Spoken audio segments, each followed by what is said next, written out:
কৃষ্ণ প্রভুর গ্রেফতারি নিয়ে অগ্নিগর্ভ বাংলাদেশ। পাশাপাশি বাংলাদেশের বিভিন্ন জায়গায় সংখ্যালঘুদের বিরুদ্ধে অত্যাচার চালানো হচ্ছে বলে অভিযোগ উঠেছে।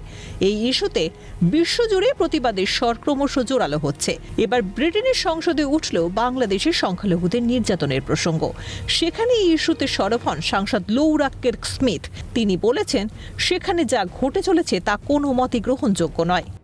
Constituents in Aylesbury have raised these concerns about the safety of Hindus in Bangladesh, and they've shown me extremely concerning social media content containing threats to Hindus to leave the country or face extermination.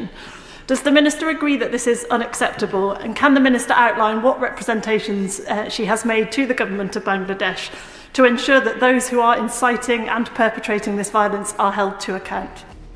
এর আগে ইস্যুতে সরব হয়েছিলেন ব্রিটেনের conservative পার্টির সাংসদ Bob Blackman.